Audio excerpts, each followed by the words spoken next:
Rancher lived alone for years, until a fierce Apache girl turned his life upside down. The razor-sharp edge of a flint knife pressed against Samuel Thorne's throat, held by a hand so small it seemed impossible.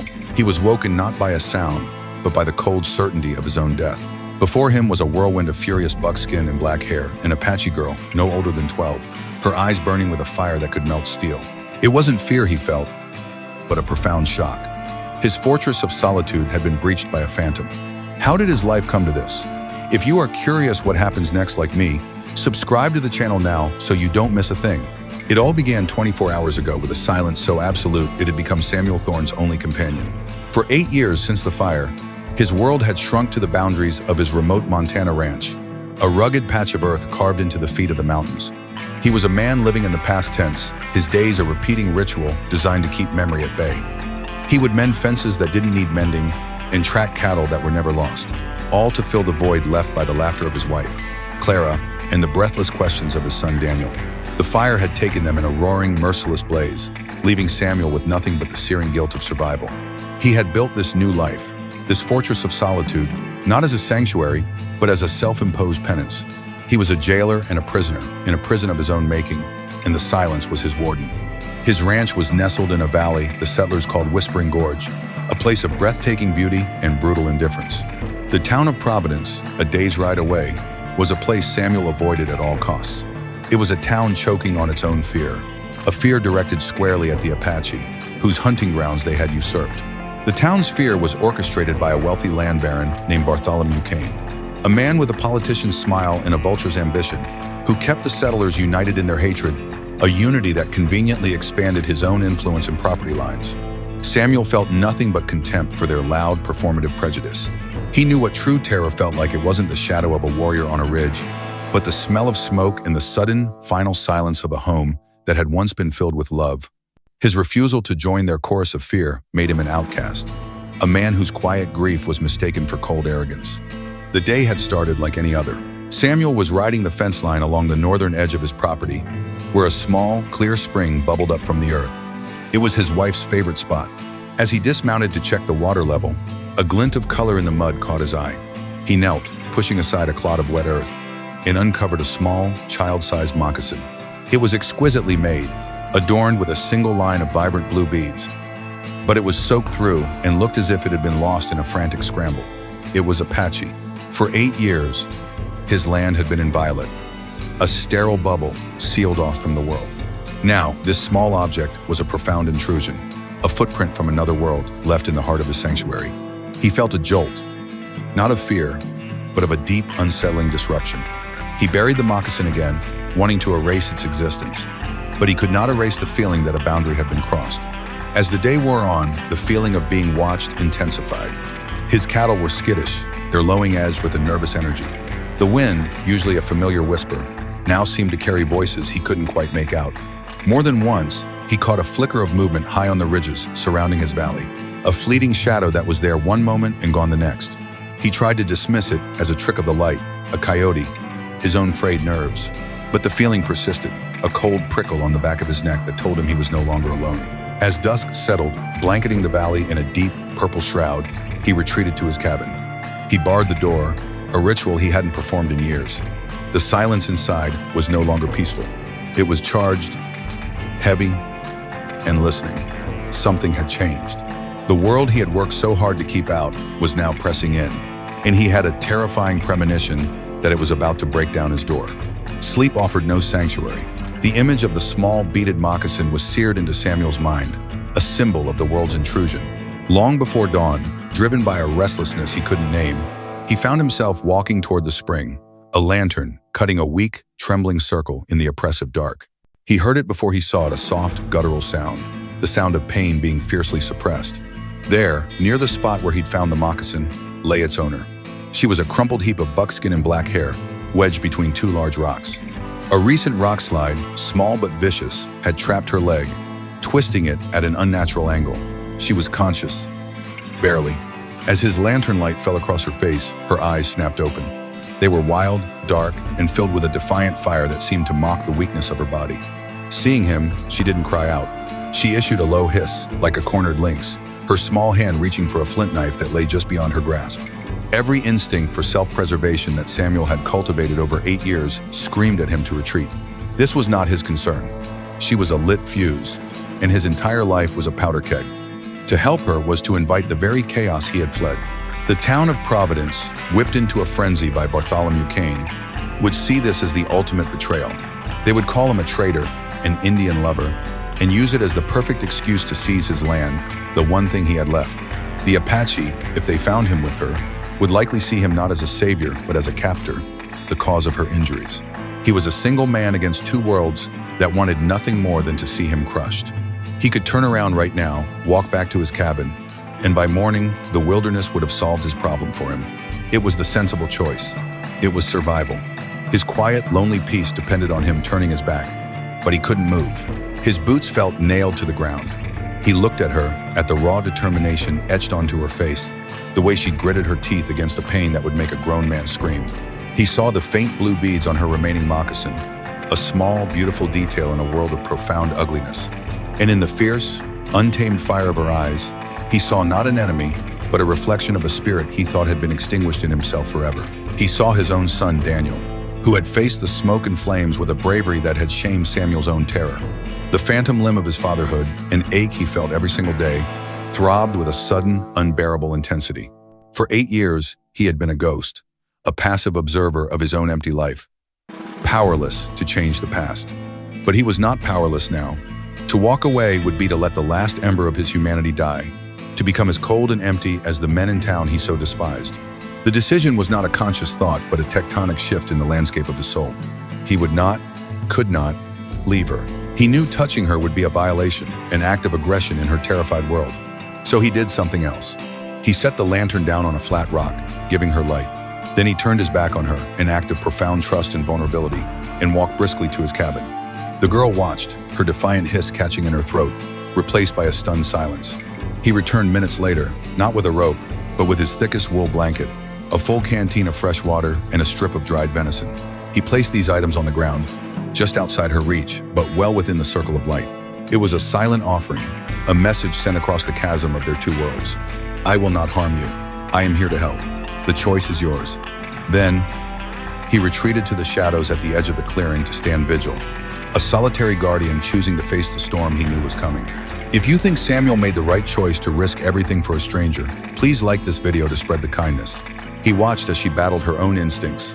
For what felt like an eternity, she remained motionless, her eyes, two burning coals in the darkness, darting from the offering to his shadowy figure and back again. The primal fear of a predator was at war with the desperate needs of her broken body. Finally, with a pained, guttural groan, she surrendered. She reached a trembling hand and dragged the canteen toward her, drinking in deep, desperate gulps.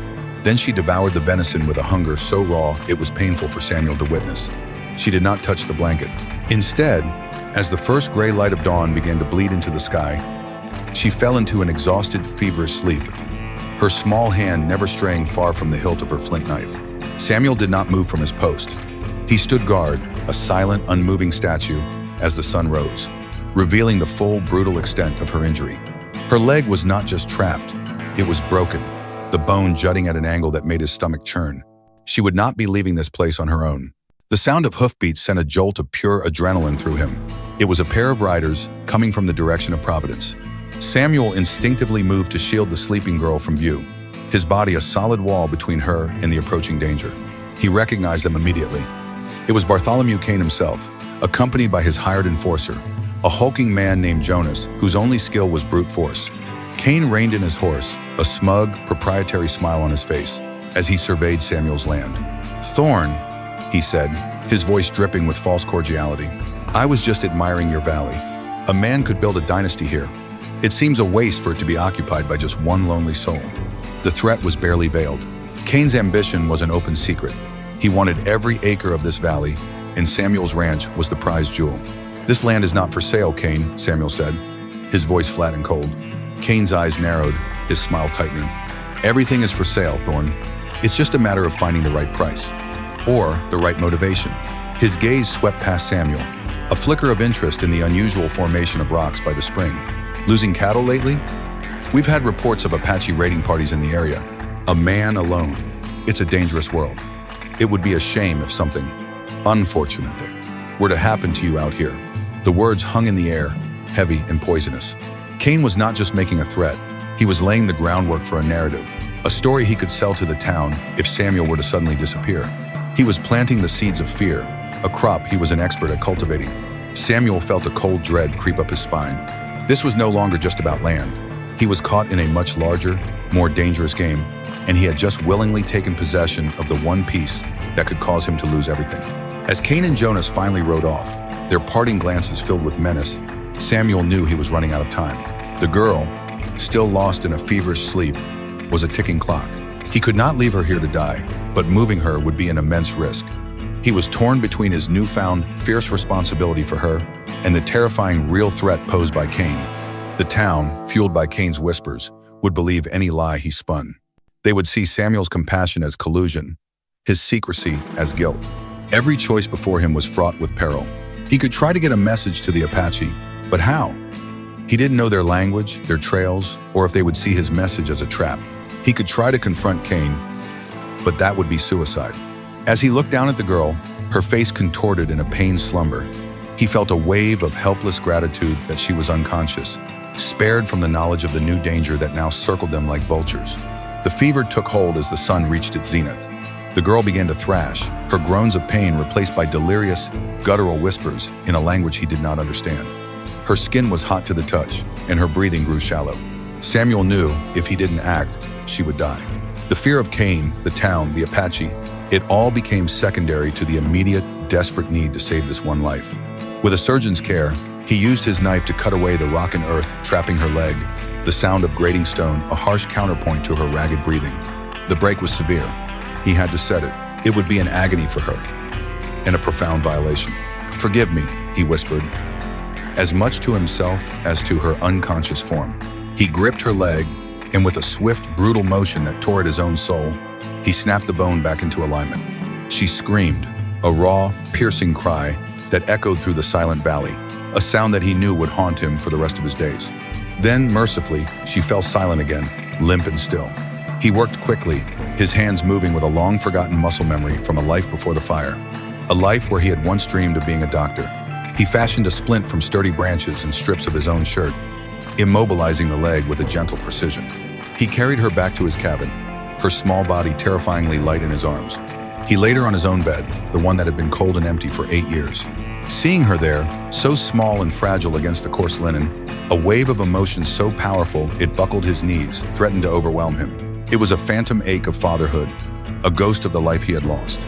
He spent the rest of the day and into the night by her side, bathing her face with cool water, forcing small sips of broth between her cracked lips, a solitary, desperate vigil against the encroaching darkness of death.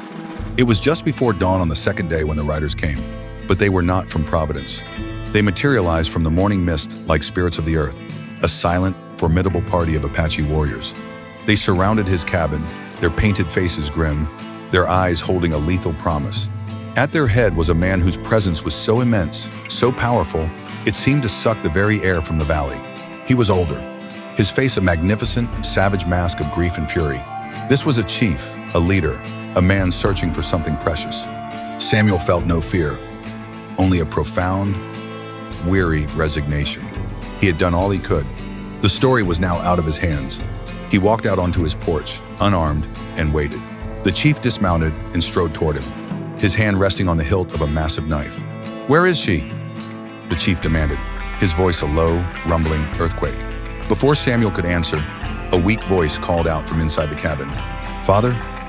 The chief froze, his hand tightening on his knife. The girl appeared in the doorway, leaning heavily on a crude crutch Samuel had fashioned for her. Her face was pale and drawn, but the fire in her eyes burned as brightly as ever. She looked at her father, then at Samuel. "He did not harm me," she said, her voice clear and steady, ringing with an unshakable truth. She pointed to her splinted leg. "The mountain fell. He saved me." She then recounted the story, the rock slide, the offering of food and water, the agonizing setting of her bone, the vigil he had kept. As she spoke, the fury in her father's eyes began to recede, replaced by a dawning, stunned confusion. The narrative he had carried in his heart of a brutal kidnapping, of an enemy to be slain, was crumbling before his eyes, dismantled by the simple, powerful testimony of his own daughter. He looked from his child to the quiet, weary man on the porch. and for the first time, saw not an enemy, but a mystery. If you were Samuel, what would you say or do next to solidify this fragile peace? Comment your thoughts below. The chief, whose name Samuel would later learn was Cochise, stood as if carved from stone, the entire weight of the confrontation resting on his shoulders. His warriors waited, a silent, deadly chorus, their actions tethered to his will. He looked at his daughter, whose name was Taze, meaning the quiet one, and saw the truth in her eyes. He looked at her leg, crudely but effectively splinted, a testament to a desperate act of care. Then his gaze fell upon Samuel, a long, piercing scrutiny that seemed to peel back the layers of his soul, searching for the slightest hint of deception. Samuel did not flinch. He met the chief's gaze, his own eyes holding not fear, but the quiet, profound weariness of a man who had already lost everything once. There was nothing left to be afraid of. This quiet courage, this lack of fear in the face of certain death, seemed to unnerve the great chief more than any act of aggression could have. Samuel knew that words were almost useless here. Any plea, any explanation, would sound like the desperate bargaining of a guilty man. He needed a different language, a currency of trust that could bridge the chasm between their worlds. He slowly turned, without breaking his gaze from Cochise, and re-entered his cabin.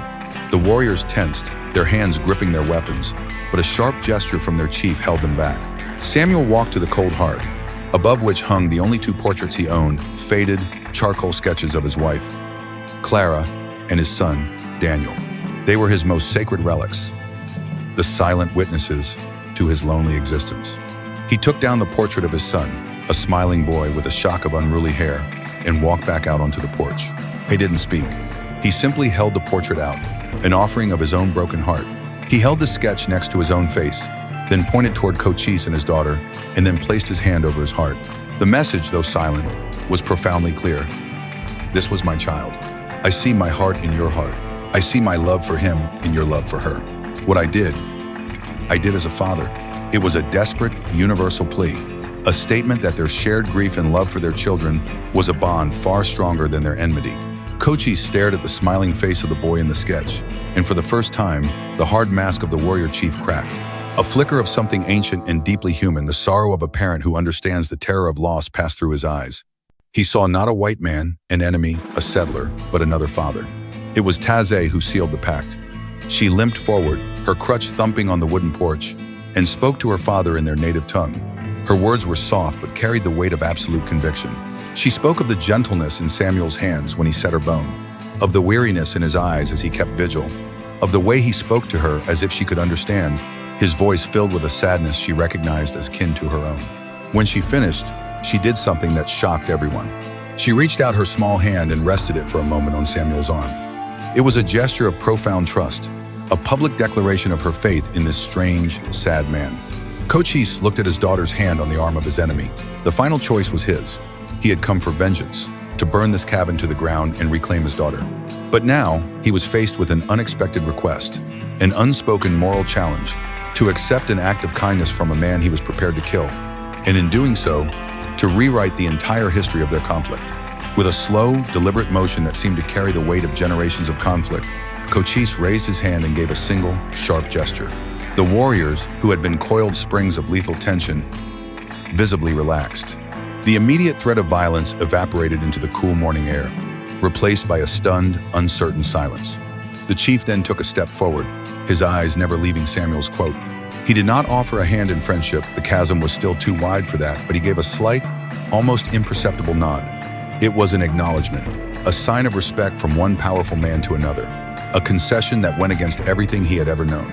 He had come here as a warrior, but he was leaving as a father who had found his daughter safe, and in the process had found something far rarer, an enemy with honor. Cochise spoke a few quiet words to his daughter. Taze turned to Samuel, her dark eyes serious. He asks if you will accept a gift, she translated, her voice soft. Before Samuel could respond, one of the warriors brought forth a magnificent horse, a proud creature with a coat the color of a thundercloud. It was clearly the chief's own mount, a possession of immense value and status. Cochise gestured to the horse. This was more than a gift. It was a profound statement. In the Apache world, the giving of a horse was a gesture of deep respect, a way of sealing a pact and acknowledging a debt. To refuse it would be a grave insult. Samuel, understanding the immense significance of the act, simply nodded his acceptance. The act of giving and receiving the horse became a silent treaty, an unspoken promise of peace between the man of the lonely ranch and the people of the mountains. The warriors helped Taizé onto a gentler mare, her father watching with a hawk's eye to ensure her comfort. As the party prepared to leave, a transformation began to ripple through the town below. Bartholomew Kane, assuming Samuel was already dead, had ridden into Providence with his men, proclaiming himself the hero who had driven the Apache from the valley. He was in the middle of a self-congratulatory speech in front of the saloon when Cochise and his war party appeared at the end of the street. A wave of panic swept through the crowd, but the Apache did not charge. They rode slowly, majestically, through the center of the town, their faces impassive, their gaze fixed forward. They passed the saloon, their silence a more powerful rebuke to Kane's blustering lies than any war cry could have been. The townsfolk stared, mouths agape, as the feared Apache chief led his party peacefully out of the valley, with his daughter alive and well among them. The spectacle shattered Kane's credibility in an instant. The townspeople saw not a conquering hero, but a liar and a manipulator. They looked from his blustering, red face to the quiet dignity of the departing Apache, and then toward the lone cabin in the distance, and they began to understand. They didn't know the whole story, but they knew they had been deceived. The tide of public opinion, once so firmly in Kane's favor, had turned irrevocably against him. As the last of the Apache disappeared over the ridge, Samuel stood on his porch beside the magnificent horse, a symbol of a new, uncertain peace. The walls of his solitude had been breached, but instead of destruction, an incredible, unlikely bridge had been built in its place. The world was still filled with danger, but a door had opened, and a sliver of light, warm and full of hope, was pouring into the lonely corners of his life. If you believe that a single act of courage can change the fate of an entire community, share this video. In the years that followed, the story of the lone rancher and the Apache chief became a quiet legend in the Whispering Gorge, a testament to a peace born not from a treaty, but from a moment of shared humanity. Samuel Thorne's ranch was no longer a place of isolation. It became a neutral ground, a place of quiet trade and mutual respect. He never learned the Apache tongue, and they never learned his, but they communicated in the universal language of honor and shared glances. The magnificent horse Cochise had given him became a familiar sight, a living symbol of the pact made between two fathers. Bartholomew Kane, his power broken and his reputation ruined, left the valley in disgrace, his empire of fear crumbling into dust. Samuel was never truly alone again. Though he lived in his cabin by himself, he was now part of a world far larger than his own fenced-in property. He would find gifts left for him at the spring, a brace of wild turkeys, a finely woven blanket, herbs that eased the ache in his old bones. In return, he would leave sacks of flour, tools, and sometimes a piece of hard candy on a rock for Taizé, who he would occasionally glimpse from a distance, a strong young woman now, a leader in her own right. The fire that had taken his family had left a wound that would never fully heal, but the raw, gaping void had been filled with something new, a sense of purpose and a profound, peaceful connection to the world he had once hidden from. Looking back, one can see that the fierce Apache girl did not just turn Samuel's life upside down, she turned it right side up. She broke through the walls of his grief and reminded him of a fundamental truth. A life lived only for oneself is a prison. His greatest act of courage was not facing down a chief, but opening his heart after it had been shattered. Not all who come in the night come to take. Some come to give us back the part of ourselves we thought was lost forever. If this story has touched your heart, subscribe to Mr. Storytelling, where we believe the most powerful stories are the ones that heal.